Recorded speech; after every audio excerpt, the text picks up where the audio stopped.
Well, good afternoon. Another beautiful weekend. Actually, kind of hot, to be honest. On the water, I know I was on Minnetonka all day yesterday, Saturday, and it was a scorcher. And today it wasn't much better. I mean, the humidity today started from the second we got up and never left. Even now, it's sweaty, it's sticky, it's hot. And we kind of saw that. We saw a little bit of rain come through. We had quite the cracker on Friday night. Man, that woke me up. I'm up in Ramsey, but you know what? It didn't really change the fishing patterns. We adapted a little bit in terms of some of the comfort zones for the anglers, but we caught some fish. So we saw some consistency this past week. I was all over the place this last week. I spent a couple days up on Gull Lake near Brainerd. Spent some time in the West Metro near Annandale. Spent some time on Minnetonka. Spent some time on Chisago. I pretty much hit every nook and cranny of the cities on all directions in the last week. Saw some consistent patterns. Saw the water temps creep into the upper 70s again. We had almost 80-degree water temp. In fact, today, if you went into some of the smaller bays or back channels and such, you will find 80-degree water temp again where the wind wasn't coming in. So we are approaching what I would consider extremely warm water temperatures once again here as we get into late August. So things are warming back up. This week ahead looks really warm again. I think I saw a day, if not 2 days, where they're predicting temperatures in the 90s. So Blackfish gear has become my saving grace on the water. It's kept me cool, kept me dry, kept me comfortable, protect me from the sun and all that sort of stuff. Hydrate, water, water, water. It's not, if you're not peeing a lot, or if you're not peeing occasionally, you need to be drinking more water. So I was talking to some guys yesterday, and they're like, "Oh man, I went all day without peeing." It's like, well, that's not good. You want to drink enough water so that you still have to go to the bathroom. So drink plenty of water. Maybe supplement a Gatorade or a Powerade or some electrolytes or things like that as you're fishing. Eat some snacks.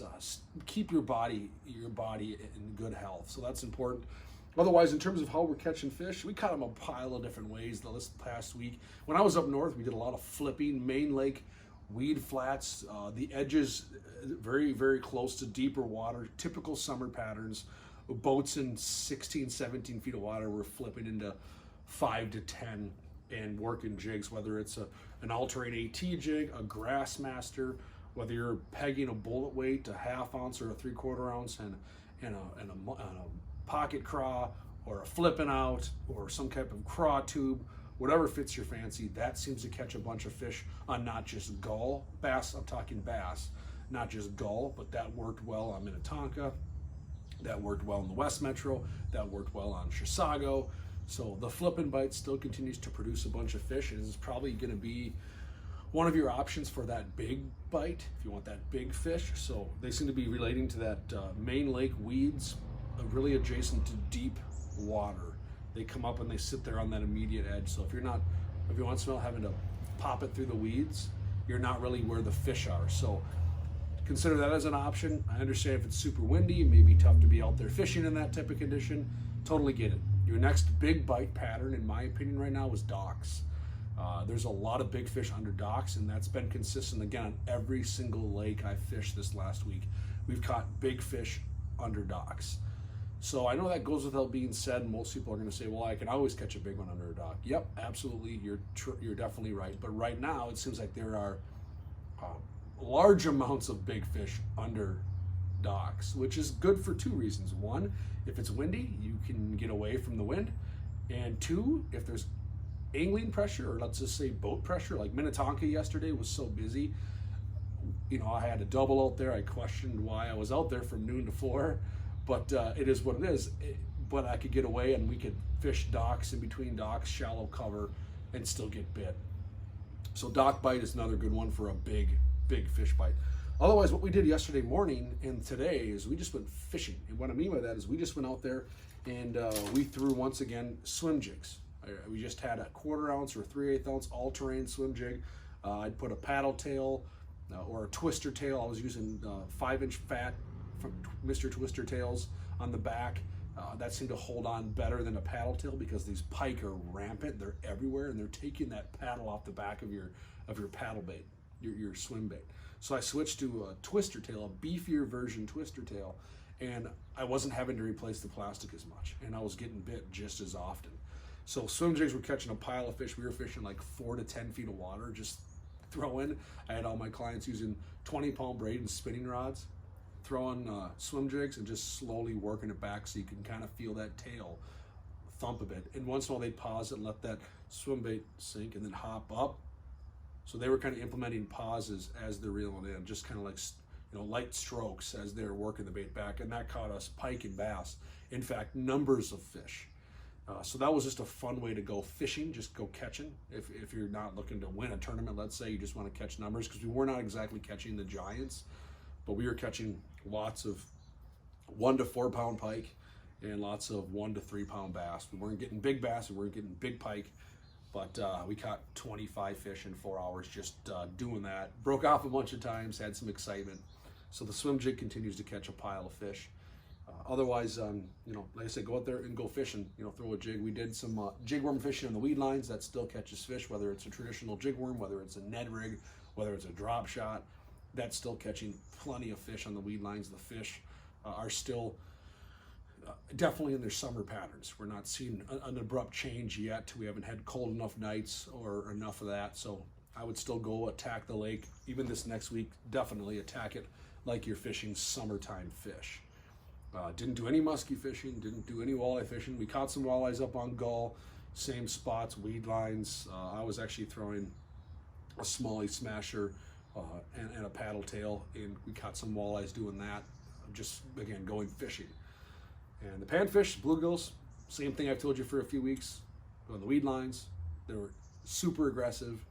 Get your 16th ounce drop TG and a 2-inch twister tail and just cover water, and you'll catch plenty of panfish. Maybe a bass, maybe a walleye, maybe a pike, probably some crappies mixed in. So if you're looking to just do that, it's an easy way to do it. Actually, I see a little drop TG right there in a package in one of my boys' backpacks. So I know they've been out chasing fish on the river here, running around the banks. So that's catching a pile of fish if you want to just go out there and have fun. Otherwise, again, stay hydrated. Focus on your health when it's this warm outside. It's perfectly fine to jump in the water. Wear your swimsuit if you're out there fishing, and maybe every hour, hour and a half, putt out into the cool water. Jump in, take a dip. You know, climb back in, throw on your hat, whatever. You're rejuvenated, chug some water, and keep on casting. Or pick your times to fish if you're lucky enough that you have an entire day to kill, or if you're at the cabin, let's say. First 3-4 hours of light. Go swimming all day, maybe take a break, play some games with your kids inside, swim, whatever, and then come back out, you know, at like 4 or 5 o'clock, 6 o'clock maybe even, and fish the last couple hours of light. Maybe pick your prime time windows, because not only will you be more comfortable on the water, but that's generally when you catch more fish. So another normal mid to late August pattern here. We're in summer mode, and we're chasing fish down, and we're catching them. And we're having a good time. I'm hoping this next week to get out on another slew of lakes. I'm going to do some more photo shoot type stuff, and I'll be on Tonka. I'll be again West Metro. I think I'm going to make a move back over to you know, our lake in Wapagasset over in Wisconsin, and spend a day or two there maybe this next week. Maybe get a little variety mixed in. Maybe try to catch some walleyes and see if I can find a pattern for you there as well. But otherwise, consistent stuff. Same thing I've been telling you for 2-3 weeks. Water temps are warming up again. But get out there. Big bite for bass, like I said. Flipping, pitching a jig on the outside weed lines or emergent weed lines closest to deep water, and that dock bite. Those two continue to be our number 1 and number 2 very close tie for big fish pattern for bass. So if you're out there chasing fish, or if you're trying to win for a tournament, I think those are the 2 patterns that are probably going to cash you a check. So have fun, be safe, good luck. We're looking towards the end of August, and Labor Day is knocking on our door in 2 weeks. It's hard to believe. Kids will be going back to school, and we'll hopefully be looking fall patterns in the face, which is my favorite time of year to go fishing. So good luck out there. Stay safe, stay hydrated, focus on your health, like I said, and set some hooks.